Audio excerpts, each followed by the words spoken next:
Ladies and gentlemen, on behalf of French Brothers, welcome aboard the Windsor Monarch. Your attention is required for the following brief safety announcement in accordance with Maritime and Coast Guard Agency regulations. The main exit from this vessel is the gateway which you entered by, and in some cases the doorway in the front cabin on the lower deck.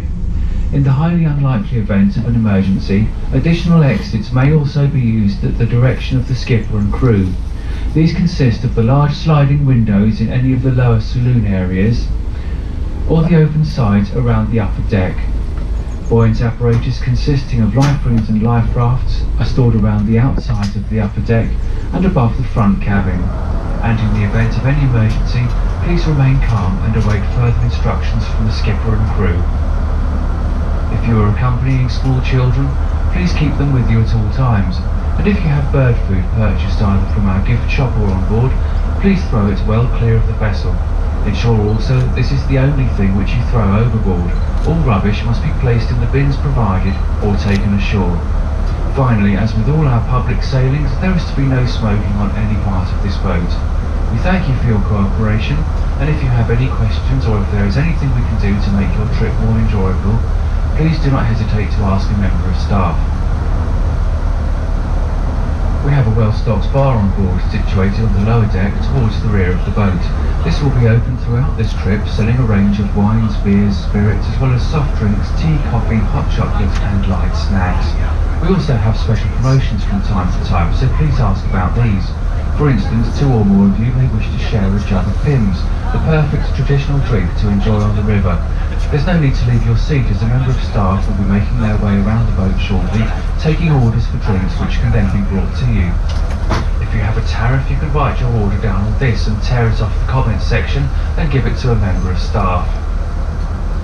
We're now leaving the centre of Windsor to our left, while on the opposite bank to our right is Eton, with some of the Eton College boathouses lining the waterfront.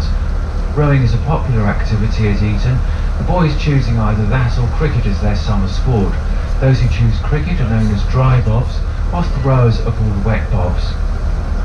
We're now proceeding upstream on the River Thames, which takes us in a roughly westerly direction. This would lead eventually to Oxford and beyond, though to reach Oxford would take approximately 2 days by river from here. This is mainly due to the 23 locks between here and the middle of Oxford, each one taking up to half an hour to negotiate on a busy day.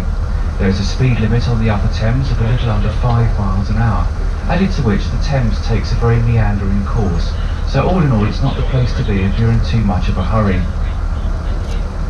To our left is Jacob's Island, formerly called Corporation Island. It was renamed after a well-known local councillor and boat builder called Arthur Jacobs. It was here that some of the largest wooden boats, almost twice the length of this one, were built in the now dismantled and long-forgotten boathouses and slipways of the Jacobs Yard. As we proceed past Brockhurst Meadows to our right, some of the Eton College buildings become visible, as do the spires of Eton College Chapel, which is built in an almost identical style to St George's Chapel in Windsor Castle. It's known as the perpendicular Gothic style of architecture. Eton College was founded in 1440 by King Henry VI, originally naming it the King's College of Our Lady of Eton beside Windsor. Incidentally, the college owns all the land on our right-hand side, from here to well beyond our turnaround point. They're in fact the second largest landowner in the country after the Crown, owning land in nearly every county. This is partly due to parents of Eton boys having donated land to the college in order to offset fees. Through the trees to our left shortly we will see a full-size replica of a Hawker Hurricane fighter plane. This is a memorial to its designer, Sir Sidney Cam, whose former home stands a few hundred yards beyond. This plane bears the markings of one flown in the Battle of Britain by squadron leader John Grandy, who was Constable and Governor of Windsor Castle from 1978 to 1988. Sir Sidney Cam was a pupil of Royal Free School in Windsor. During this time he designed and built model aeroplanes, which he then sold to the boys of Eton College. Whilst the Hurricane was his best known aircraft, Cam also designed the Hunter in 1951, which in 1953 went on to break the world speed record of 727 miles per hour. Cam's final design was the Harrier, which remained in RAF service for 50 years until 2010, and it is still flown by the US Marines as the AV-8B. Ahead of us is the Windsor Railway Bridge, being one of several across the Thames designed by Isambard King and Brunel, the famous Victorian engineer. The bridge was built for Queen Victoria, and it brought the Great Western Railway network right up to the front of Windsor Castle. The design of this bridge was unique in its day, as were many of Brunel's designs. This one because the 187-foot central span is not secured to the sides in any way. It simply rests there under its own weight on 6 bearings, allowing for expansion and contraction of the ironworks during temperature changes. This type of span is known as a bowstring arch, and the brick viaduct was constructed between 1861 and 1865, replacing an original wooden trestle structure. The arches were incorporated into the design to prevent floodwater from being trapped on the upstream side in the event of the Thames bursting its banks. It's also believed to be Brunel's oldest surviving structure still in continuous use, and was granted Grade 2 listed status in 1975. In 1883, Windsor Central Station became part of the London Underground network, when the District Line was extended from Ealing Broadway to Windsor, using the tracks of the Great Western Railway. However, this was short-lived, as the service was withdrawn in 1885.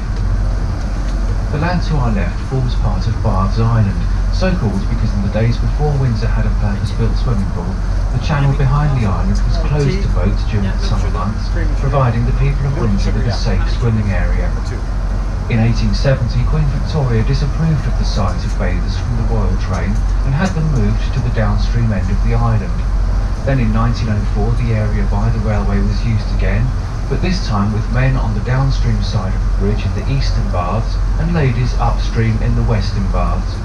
To our left is the Windsor Leisure Centre, being the current incarnation of Windsor's swimming facility. It replaces an earlier outdoor pool.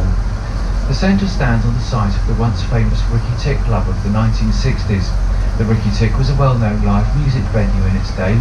It started out at the Hart and Garter Hotel opposite Windsor Castle in 1962, before moving to a semi-derelict mansion on this site called Clewer Meads in 1964. Many of today's major acts such as The Who, The Rolling Stones, Stevie Wonder and Pink Floyd made some of their early appearances here, and it was at the Ricky Tick that the previously unheard of Jimi Hendrix made his UK debut.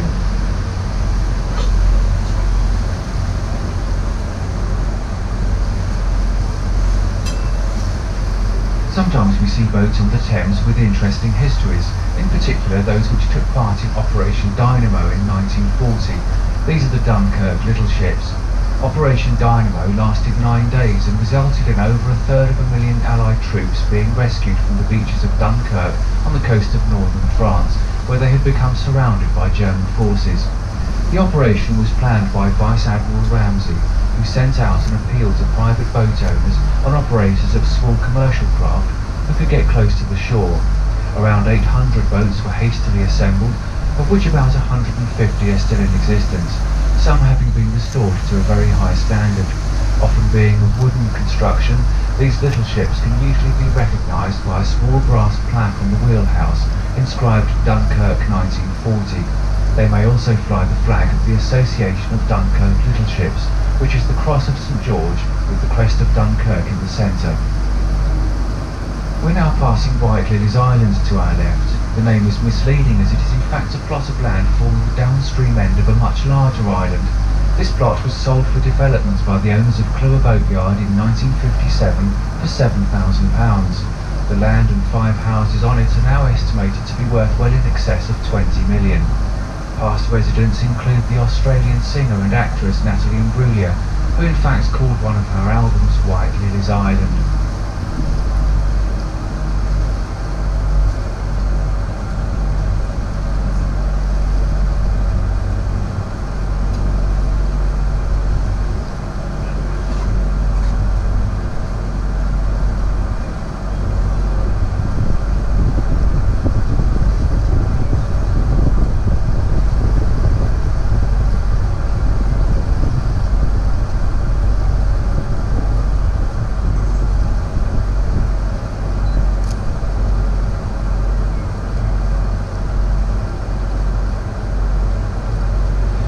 To our right, we're about to round Clewer Point, which forms one of the sharpest bends on this part of the river. For this reason, there is a heavy iron post set into the ground near the end of the point. It's called a strapping or turning post and goes back to the days of horse-drawn barges. As the barges approached the point, the tow rope would be taken off the horse and a few turns made around the post. This would allow the barge to swing safely around the point under its own momentum in a pendulum-like motion. Had they not done this, the barge would have continued on in a straight line towards the opposite bank, probably pulling the unfortunate horse in behind it. Through the trees to our left is Windsor Racecourse. We will see more of this at various stages right up to our turnaround point. We're currently passing the area behind the grandstands.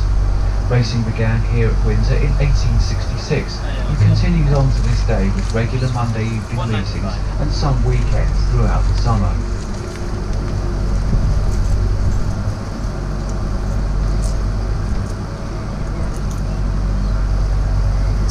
Keep change. Thank you.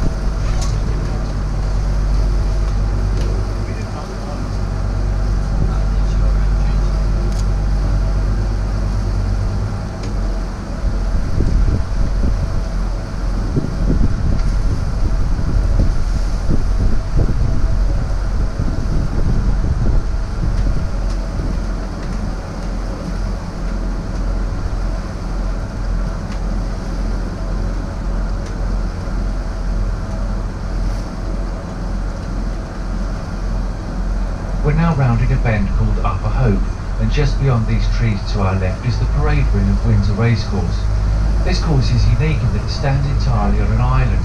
It's called Ray's Island, and it's in fact the largest on the Upper Thames, being about a mile long. The only Thames island longer than this one is Canby Island on the Thames estuary beyond London.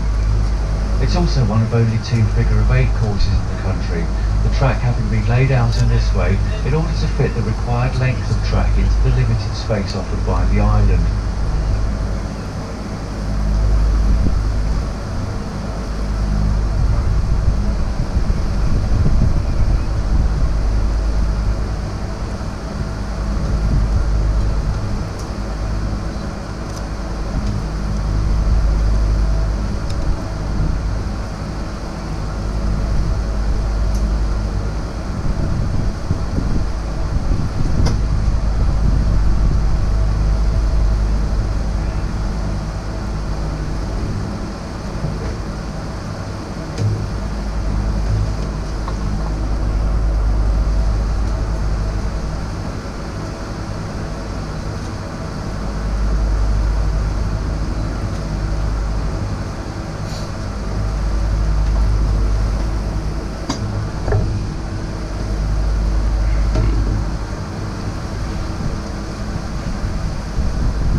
Coming up on our right is a spot known locally as Athens, marked by a section of raised concrete riverbank with a bench on top. It was here that the boys of Eton College used to have their swimming lessons in the days before they had their own pool. Just below the bench is a stone block, bearing the instruction, get at once into the water or behind screens whenever a boat comes in sight with ladies aboard, as in those days the boys used to swim naked in the style of the ancient Greeks, hence the name Athens. Looking to our left now, through the trees, we can see across the track at Windsor Racecourse, and in the distance the tops of some boats may be visible. This is the Windsor Racecourse Yacht Basin, situated on the Mill Stream which forms Ray's Island. At this stage in our journey, we'd just like to remind you that our bar remains open throughout this trip, and as mentioned before, there's no need to leave your seat, so if you'd like a drink or something from our range of snacks, please just ask a member of staff as they make their way around the boat.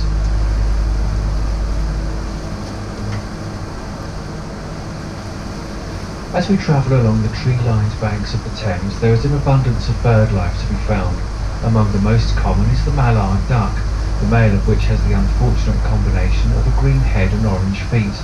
Less common are tufted ducks with their bright yellow eyes showing clearly against a black head, which has a small tail at the back. In some parts there are families of the more ornate mandarin duck, and there have been sightings of other species such as merganser and pochard. Herons are often seen standing motionless at the water's edge, waiting to pounce on passing fish. They are probably none too impressed with the increasing number of cormorants now moving inland. This large black diving bird is a saltwater species, but in recent years they have started to colonise the Thames, no doubt having realised the rich pickings to be had from the abundant fish life. The crested grebe also dives for fish, and it is so well adapted for this role with its legs right at the back of its streamlined body that it is completely unable to stand on land. The egret is related to the heron but is smaller and completely white, and although very rare, it has been sighted on this river. The kingfisher is another predatory bird, and although fairly common, it is hard to spot. Being quite small and fast-moving, it is often only seen as a flash of electric blue darting through the trees or across the water. There is the rail family, which includes the moorhen with its black body and red face, and the coot, which is black with a white face and beak. Coots defend their territory ferociously and will often drive swans away. Also in this family is the dab-chick. Being quite small and secretive, they spend much of their time hidden in bankside vegetation. The Canada goose is so prolific that it is now considered a pest, and it is often seen alongside the less common but more attractive Egyptian goose. Looking to the skies, we sometimes see kestrels hovering over fields. Similar in size and colour is the hobby, which swoops and turns over the water catching insects. The red kite with its distinctive forked tail and 5.5-foot wingspan is now common all along the Thames Valley, having been reintroduced following near eradication of the British Isles. As well as the bird species, there is the otter, which though non-existent on the Thames a few years ago, is now well established on some stretches, thanks once again to a programme of reintroduction. More common is the mink, which although not a native species, has done very well on the Thames. Originally bred in captivity for their fur, some have found their way into the wild, having a serious effect on native fauna due to their hunting ability, taking both birds and their eggs. Due to the significance and uniqueness of bird life on the Upper Thames, French Brothers now operate a dedicated bird and wildlife watching cruise in the Windsor area. Details of this are in our timetable and website, and as places are strictly limited, booking is essential.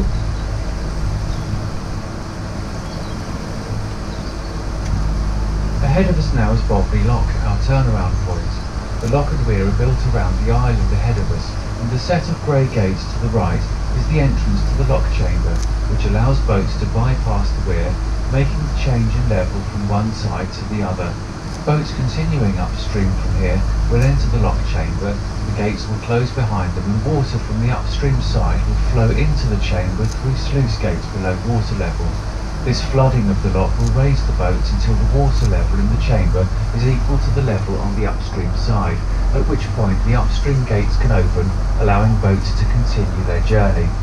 The reverse process then allows passage for boats travelling downstream, and the flooding and draining of the lock chamber is simply achieved using the force of gravity. There are no pumps involved. Between the lock and the island a set of rollers can be seen. These allow users of small boats and skiffs to manually negotiate their passage. The source of the Thames is called Thames Head and is close to Cirencester in the Cotswold Hills in Gloucestershire. It flows downhill following the gradient of the land, and for the first 140 miles it passes through 45 of these lock and weir systems, spaced along this section which is known as the Upper Thames. The Upper Thames drops in elevation by about 300 feet, and these lock and weir systems allow the drop to occur as a series of controlled steps of a few feet each time, and there is no tidal effect on the Upper Thames. Boffin is the 36th lock from the source, and there are another 9 downstream of here, the last of these being at Teddington, west of London. Beyond Teddington, the remaining 75 miles of the Thames becomes tidal as it flows through London and on into the North Sea.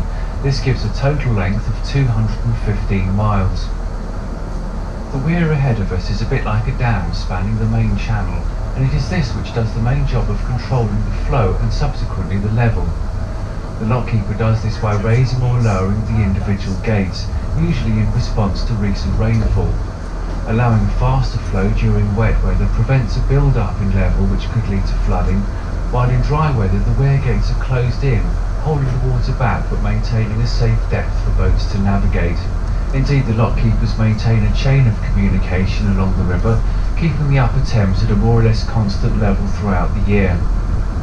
Towards the right-hand end of the weir is the salmon ladder, this being a narrow channel divided lengthways by a series of baffles which slow the water down and cause slight backflow, assisting the migrating salmon in their arduous journey to the source of the river.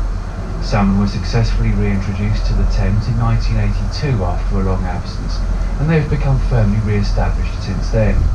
This is mainly due to the cleanliness of the water these days, the Thames in fact being now officially recognised as one of the world's cleanest metropolitan rivers, that is to say one which flows through major towns and cities. This was not always the case though, and in the 1800s the river was so badly polluted that it was declared dead in the London area, in that no fish or bird life could survive in or around the water.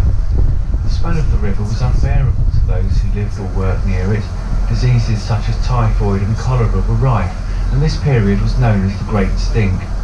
For Londoners, things improved greatly in the 1850s with the building of Joseph Bazalgette's enclosed sewage system, and elsewhere along the river many improvements have been made, and the process continues to this day.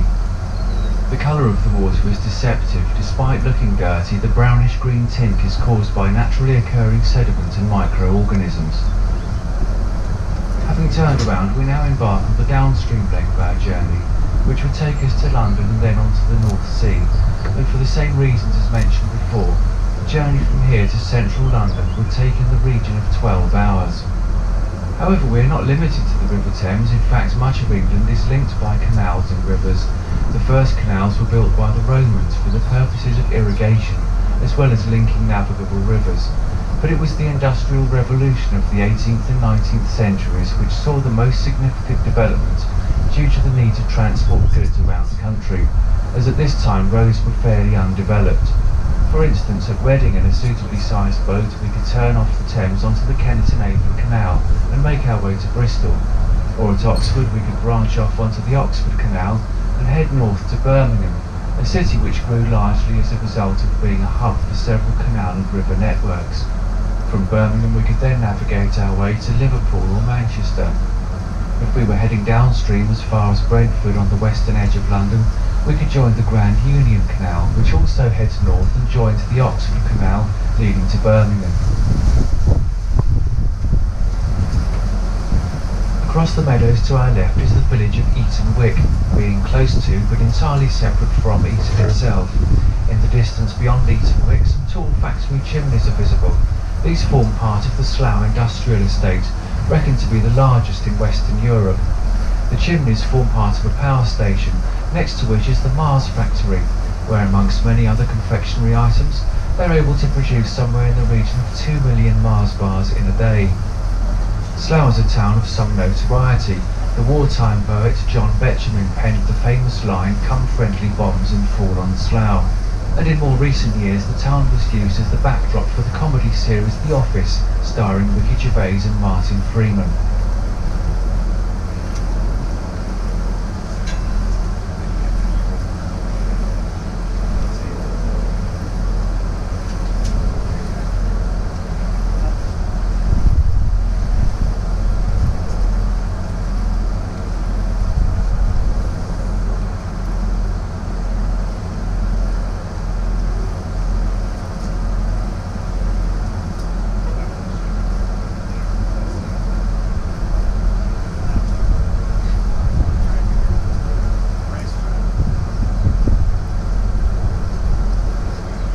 Distance ahead of us is the western elevation of Eton College Chapel. This was completed in 1482, almost 34 years after its construction began. The college was founded to provide a free education for 70 boys. As the school grew, more students were allowed to attend, providing that they paid fees and lived in the town outside the college buildings.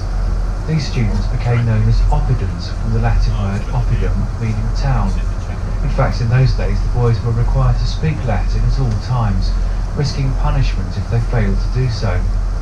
To this day the college at any time has 70 King's Scholars as they are known, in honour of their origins. There are also music, foundation and sixth form scholarships, meaning that at any time around 20% of the boys are subject to reduced fees and in some cases no fees at all. The college in fact states that no parents with a talented boy should feel that Eton is necessarily beyond their means, dispelling the myth that only the very wealthy can aspire to sending their sons to Eton. The college has a fond association with King George III, who spent much of his 60-year reign at Windsor Castle and visited Eton often. The Wednesday following Maybank holiday is a celebration in honour of his birthday on the 4th of June and is marked with speeches and a procession of boats on the river. Old Etonians include members of the royal family, most recently Princes William and Harry, and 19 of our Prime Ministers.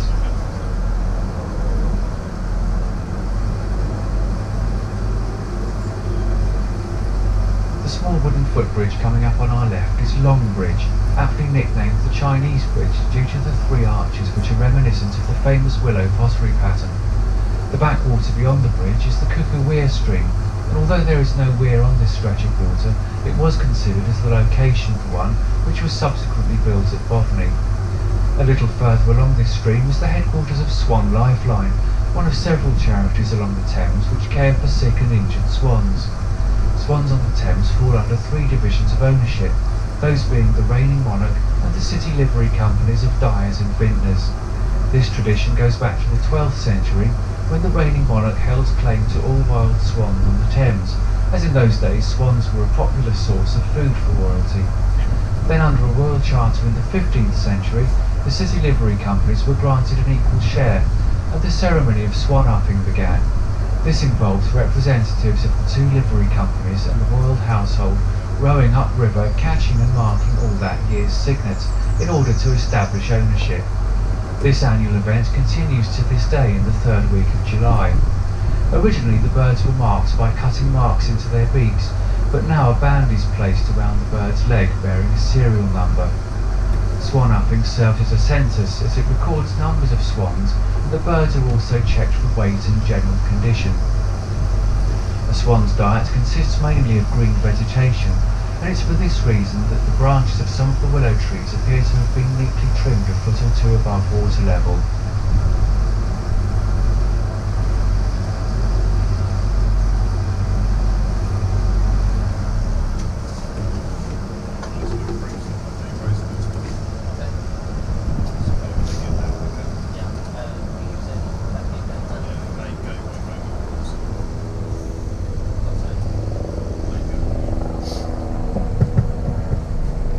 Ladies and gents, just have to make a brief stop at the Windsor Racecourse, so just remain on board. Thank you.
our right we will pass the mooring pontoon and jetty at Windsor Racecourse, allowing the French Brothers fleets to transport racegoers to and from the course whenever there is a race meeting or any other event being held here. The journey takes a little under 10 minutes each way and allows racegoers to have a relaxing drink on board whilst avoiding the tedious traffic jams which always occur on race days. As we once again round Clewer Point, we will pass the grounds of the Clewer Mill House to our right, the main building being a red brick Georgian house set back from the river beyond the two cottages which are immediately visible. The mill has stood on this site since the 10th century and was mentioned in the Domesday Book as having a value of 10 shillings. It was powered by the mill stream which forms Ray's Island and continued to mill corn until 1900. After this time it was converted to residential use, and during the 1970s it was the home of the British actor Michael Caine. In 1980 he sold the house to Jimmy Page, the guitarist in Led Zeppelin, who then sold the house sometime during the 1990s, but then a few years later took the opportunity to buy the house for a second time before finally selling it again in 2008. The land to our right, from the mill house to the bridge ahead, including White Lily's Island, forms part of Clewer Village. This is the oldest part of Windsor, as there was a Saxon settlement on this site before the time of the Norman Conquest. The present town of Windsor started to develop after 1070, when William the Conqueror first laid the foundations of Windsor Castle. Another famous past resident of Clewer was Sir Daniel Gooch, who lived at a house called Clewer Park from 1859 until his death in 1889. Gooch was an engineer who worked with Isambard King of Brunel on the Great Western Railway. He was also instrumental in laying the first transatlantic telegraph cable in 1866, and soon after was made a baronet in recognition of this.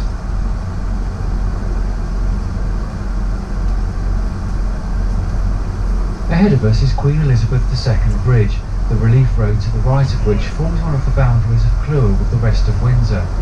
This bridge was completed in 1966 and joins Windsor up with the M4 about 2 miles off to the left. An interesting feature of this bridge is the line of red squares which span the bridge just below the handrail. These are for the benefit of swans. It was found that swans have great difficulty distinguishing shades of grey. Consequently, on cloudy days, swans flying along the river would often not see the bridge until the last moment, having to swerve sharply to avoid it. And on a few occasions, a rather angry swan has been found walking clumsily along the carriageway, holding up a line of traffic. It was found that swans are able to see the colour red quite easily, so these markers were put on both sides of the bridge to help them with their navigation.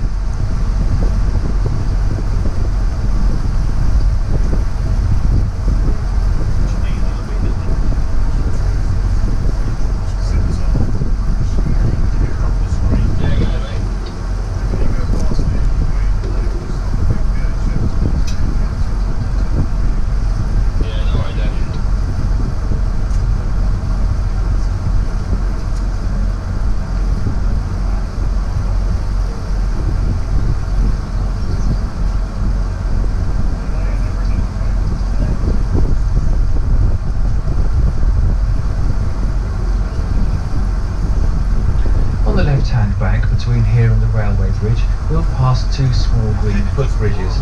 These are the upper and lower barge winter bridges, and as their name suggests, they were originally built to facilitate the pulling of horse-drawn barges. The bridges cross the downstream ends of the Cuckoo Weir Stream, which divides a little further up. This intriguing stretch of water can be seen by taking one of our half-hour exploring trips, which depart from the tea gardens near Jacob's Island. Operating in fair weather during the peak season, the low-level 12-seat open boat is ideal to negotiate the low trees and bridges while skimming over the shallow riverbed, affording a unique view of wildlife and the untrodden overgrown banks. This boat also passes close to the Swan Lifeline Centre. We'd really like to hear what you thought of your trip today, so if you have a customer comment card, please fill it in before the end of the trip and hand it to a member of staff or place it in the box near the exit. This provides us with a much valued means of continually improving the service we offer.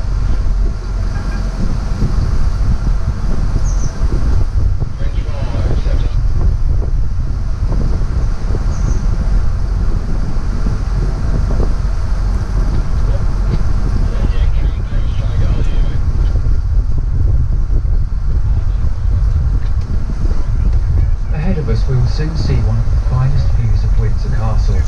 It was on this same site when in 1070 William the Conqueror built a simple wooden fortress, choosing this site for its all-round defensibility with views along the Thames Valley, allowing him to guard the western approaches to London.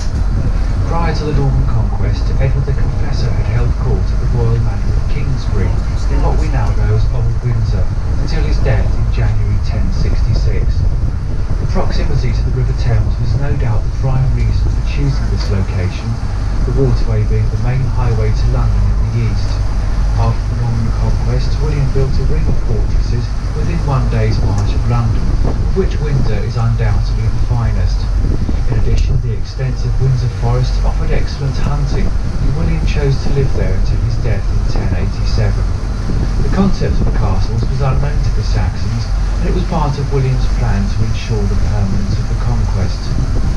The castle has been added to by various monarchs, not always to the benefit of its appearance, until the arrival of King George IV. He employed the architect James Wyatt, who did much to reshape and modernise the castle, improving the groupings of the buildings. He then realised the need to raise the height of the round tower so that it once more stood proud of the surrounding structures. An extra 32 feet was added to its height, making it now stand at 220 feet above the level of river at Windsor. On top of the round tower is the all-important flagstaff, where traditionally the reigning monarch would fly their own royal standard when they're in residence at the castle, and when the monarch is not in residence, the Union flag is flown. As we approach the end of our trip, we see Windsor Bridge coming into view ahead. There is likely to have been a wooden crossing here in the 1100s following the construction of the castle. Records show that in 1242 permission was granted for oak trees to be felled in Windsor Forest for the construction of a new bridge between Windsor and Eton. This stood until 1819, when after damage and deterioration, a replacement was decided upon. The architect Sir Charles Hollis designed the bridge you see here today, using cast iron and buttresses of granite, and it was completed in 1824. The Windsor Corporation used to charge tolls for crossing the bridge, but after much public protest, these were abolished in 1898. In 1970, an underwater survey showed that the buttresses were becoming undermined by water erosion, and it was no longer safe to carry the weight of modern traffic, so it was pedestrianised. Fortunately, Queen Elizabeth Bridge had been opened 4 years earlier and was able to carry all road traffic heading north out of Windsor. The white-framed bay window to the right of the bridge is part of the Sir Christopher Wren Hotel, so called because for many years it was believed that the building was built and lived in by Sir Christopher Wren, the architect of the 17th and 18th centuries. However, in recent years it was realised that no evidence exists to show that this was his home. Whilst it is known that Wren did indeed live in Windsor when his father became the Dean of Windsor, it is not known where.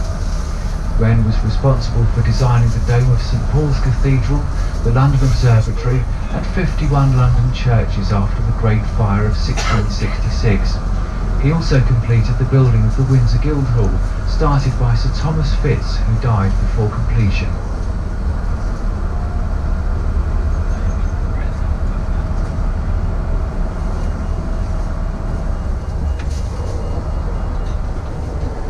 We're now nearing the end of our trip, and we would like to thank you for cruising with us today, and we hope you had a pleasant time on the River Thames.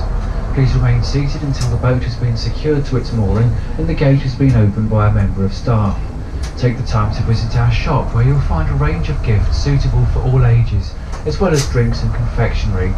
We also have brochures here for our other trips, as well as private hire and special events, so whether you're tempted by a supper cruise, live jazz, murder mystery, casino or 70s revival, we have something to suit all tastes. And for the steam enthusiast, there are a range of cruises offering the chance to enjoy the Thames in Victorian or Edwardian splendour on either one of our coal-fired steamboats built in 1898 and 1905. Please make sure that you have all your personal belongings with you, and on behalf of French Brothers, thank you once again for cruising with us today.